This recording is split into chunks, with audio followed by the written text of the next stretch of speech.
시편 112편 1절에서 10절입니다.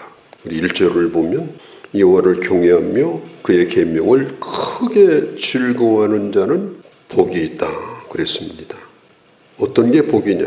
하나님의 말씀을 즐거워하고 그리고 여호와를 경외하는 것입니다. 어떻게 즐거워하느냐? 크게 즐거워하는 것입니다. 억지로 끌려가는 것이 아닙니다. 자원함으로 기쁨으로 순종하는 것입니다. 어떤 자가 복이 있느냐? 즐거움으로 하는 것입니다. 신앙생활도 즐거움으로 하고 가정생활도 즐거움으로 하고 사회생활도 즐거움으로 하고 뭘 하든지 자원하는 마음으로 하고 하나님의 말씀을 사모하고 순종하는 그 사람에게 복이 있다. 그렇게 살아갈 때 그 개인이 복을 받고 그 가정이 복을 받고 그 가정에 있는 자들이 복을 받습니다. 2절에 그의 후손이라고 말합니다. 그의 후손이 땅에서 강성하며 정직한 자들의 세대가 복이 있으리로다. 그 복을 후대에도 물려주게 될 것이다. 내 후대에게 물려줄 수 있는 가장 귀한 것이 뭐겠습니까? 부동산일까요? 아니면 증권일까요? 아니면 금교일까요? 자녀에게 물려줄 수 있는 가장 값진 것은 부모가 하나님을 두려워하며 그러면서도 하나님을 즐거워하며 그 말씀을 따라가는 모습, 그 모습을 보여주는 것, 자녀로 하여금 그것을 보며 살도록 하는 것, 그것이 내 자녀에게 물려줄 수 있는 가장 큰 유산입니다. 사실 부모들에게 있어서 자녀는 그 인생의 가장 귀한 겁니다. 물어보면 누구나 대답은 동일합니다. 내가 아침에 일찍 일어나서 저녁에 늦게까지 일하는 것도 주부가 피곤한데도 또 힘을 내서 살아가는 이유도 내 자녀를 위한 것이라고. 내 자녀들 잘 먹이고 성공시키고 잘되게 하는 것이라고 그렇게 말합니다. 그러나 우리가 이 세상에 영원히 살 건 아닙니다.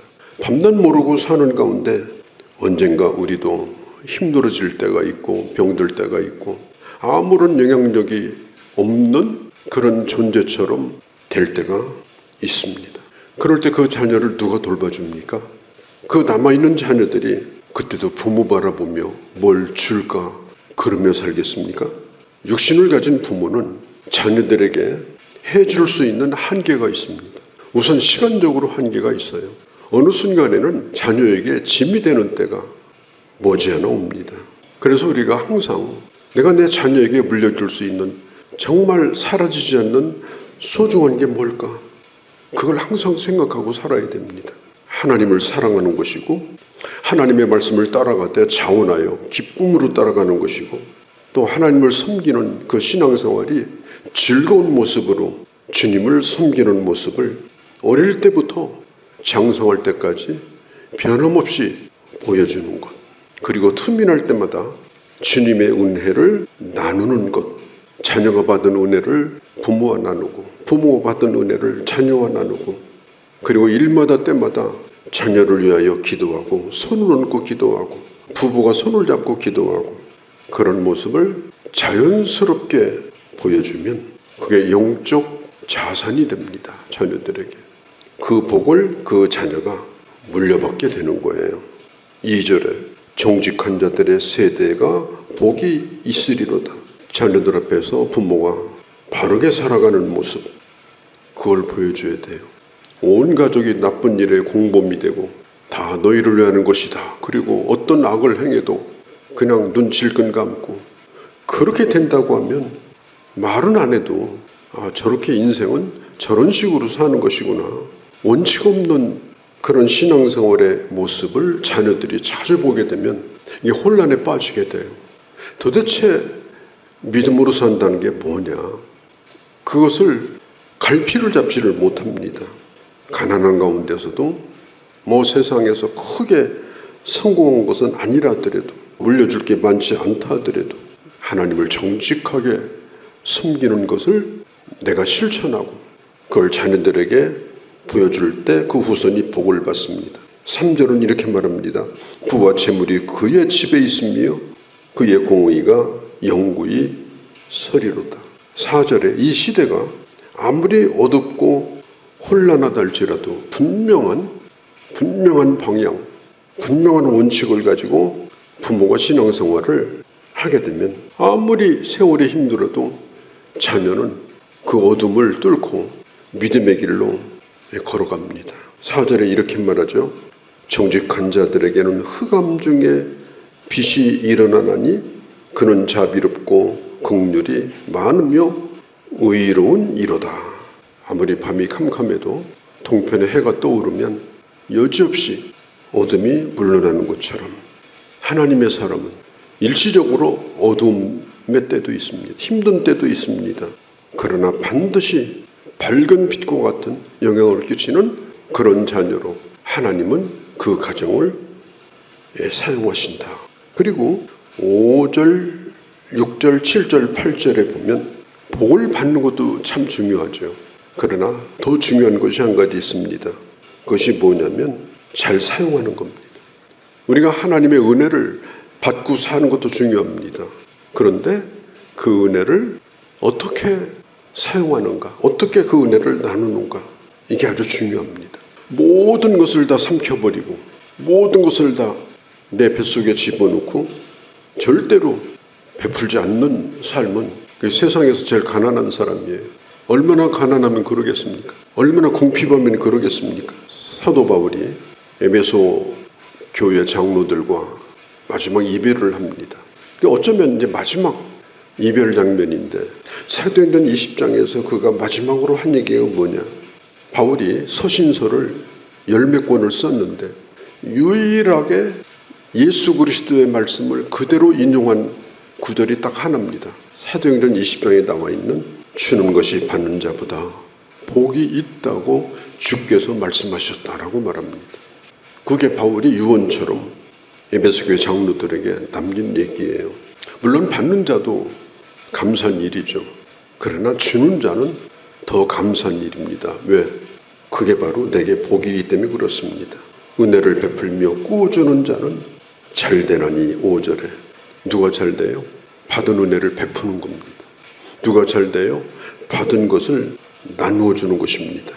우리가 하나님 앞에 갈 때 목적이 확실치 않은 것들이 여기저기 많이 처박혀 있고 쌓여 있고 은밀하게 그냥 접어놓은 거, 구겨놓은 거, 이런 게 나중에 발견이 되면요, 그냥 내 이기심으로 일생을 살다가 주를 위해 산 적도 없고 베푼 적도 없고 내놓은 적도 없고, 우리가 하나님 앞에 설 때에 반드시 그게 화근이 될 겁니다. 화근이 되더라도 크게 될 것입니다.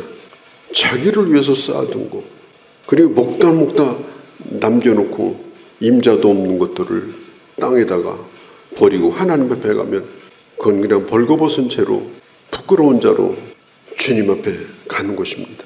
얼마를 남겨놓고 가느냐, 이게 중요한 게 아니에요. 정말 하나님이 주신 은혜를 어떻게 나누면서 믿음도 나누고 은혜도 나누고 은사도 나누고 물질도 나누고 재능도 나누고 시간도 내주고 그렇게 살아가는 것, 나눈 것만 결국은 남는 것이다. 그게 그 자신에게 하나님 앞에 가서 복이 될 것이다. 6절에 그가 영원히 흔들리지 아니하며 의인은 영원히 기억되리로다. 누가 기억되는 자가 돼요? 주신 은혜를 나누는 자. 그가 바로 하나님 앞에 기억되는 자입니다. 누군가가 되게 베풀어주면, 그러나 그 사람은 더 큰 복을 받는 거예요. 이 세상에는 크게 남겨둔 것이 없다 할지라도 하나님 앞에 큰 복을 받는 겁니다. 하나님 앞에 구워주는 겁니다. 오늘 성경도 말하잖아요. 은혜를 베풀며 구워주는 자.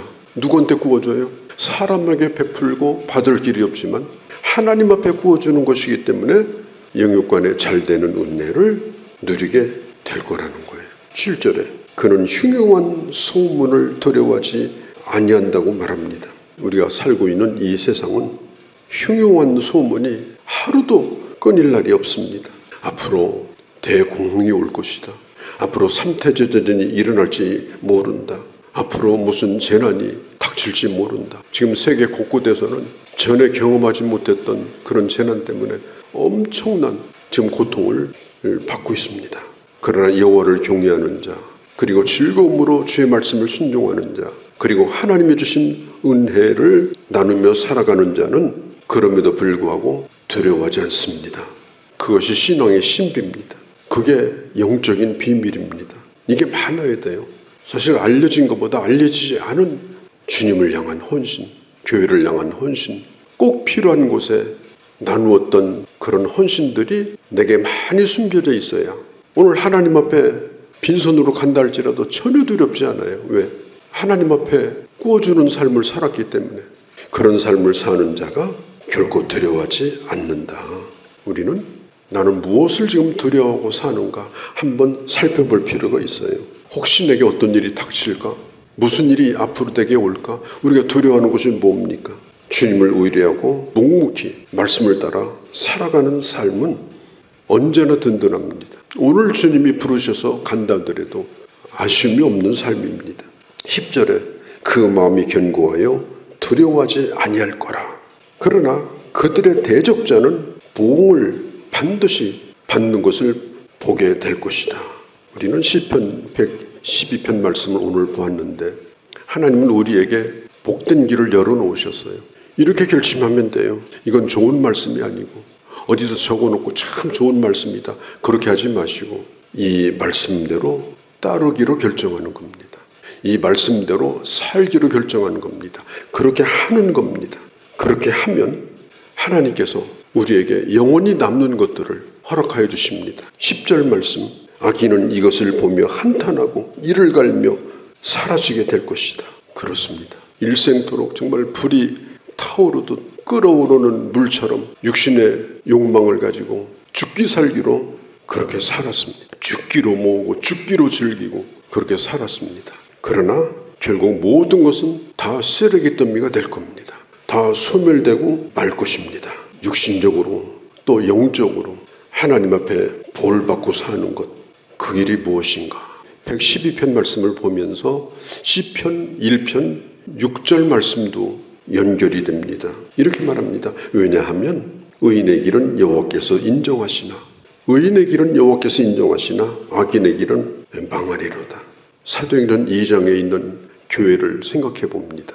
자기 것을 자기 거라고 주장하는 사람이 없었어요. 그러니까 언제나 가난한 사람도 교회에서 살다시피 하면서 신앙생활을 했고 그 다음에 하루 종일 전도할 수 있었고 먹는 걱정 안 하고 그러다 보니까 교회가 부흥되고 그러다 보니까 어마어마한 하나님의 역사가 나타나게 된 것입니다. 내가 복을 받고 내 가정과 자녀가 복을 받고 하나님의 교회가 복을 받고 결국은 하나님의 나라에 유익이 되는 내 인생, 아무것도 없이 하나님 앞에 설 때 그때 가서 받을 것이 많고 찾을 것이 많고 남은 것이 많은 인생, 자녀들에게 큰 거 물려주지 않아도 그 자녀가 영원히 잘 되는 것을 분명하게 심어주고 가는 인생, 그것이 바로 복된 자의 삶이다. 이런 은혜가 우리 모두 가운데 함께 하시기를 주의 이름으로 축원합니다. 걸어가신 우리 아버지, 주님께서 우리에게 복을 받는 길을 가르쳐 주었습니다. 영원히 남는 것이 무엇이며 영원히 서는 것이 무엇인가를 저희들에게 가르쳐 주셨습니다. 하나님 앞에 영원히 기억되는 인생이 뭔가를 가르쳐 주셨습니다. 끝까지 견고히 서며 어떤 것에도 마지막 주님이 부르시는 그날에도 두려움 없이 주님 앞에 갈 수 있는 길이 무엇인가를 가르쳐 주셨습니다. 저희들로 하여금 이 말씀대로 살기로 결단하고 나와 내 자녀와 내가 속해 있는 이 땅과 하나님의 몸된 교회를 복되게 하며 남은 생애를 살아가는 그런 저희가 되게 하여 주옵소서. 우리 주 예수님의 이름으로 기도하옵나이다. 아멘.